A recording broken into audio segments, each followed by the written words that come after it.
મોટા વરાછાની શિક્ષિકાએ આપઘાત કરી લેતા સમગ્ર વિસ્તારમાં ચકચાર મચી જવા પામી છે। આ મહિલાએ એપાર્ટમેન્ટના ટેરેસ પરથી નીચે મોતની છલાંગ લગાવતા કમકમાટી ભર્યું તેનું મોત નીપજવા પામ્યું છે। ઘટનાની જાણ થતાં જ પોલીસે ઘટના સ્થળે પહોંચી તપાસ શરૂ કરી છે, પરંતુ ખાસ જણાવી લઉં કે આ શિક્ષિકા હતી। મોટા વરાછાના પ્રિન્સેસ હાઉસમાં એક શિક્ષક મહિલાએ ટેરેસ પરથી છલાંગ લગાવી હતી, જેને કારણે તેનું ઘટના સ્થળે કરુણ મોત થવા પામ્યું છે।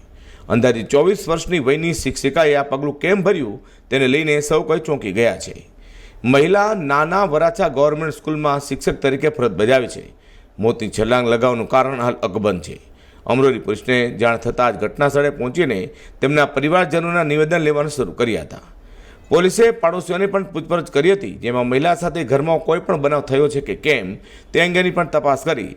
તેમજ પરિવારજનોને શિક્ષિકા ડિપ્રેશનમાં હતી કે કેમ તે અંગેની પણ તપાસ શરૂ કરી છે। એકાએક લીધેલા પગલાંથી પ્રિન્સ હાઉસમાં રહેતા રહેવાસીઓ પણ હાલ અવાચક બની જવા પામ્યા હતા। મહિલાએ કયા કારણ છે પોતાનો જીવ ગુમાવ્યો છે તેને લઈને અનેક પ્રશ્નો સર્જવા પામ્યા છે। હસન શેઠા સાથે પ્રકાશવાળા, G10 ન્યૂઝ।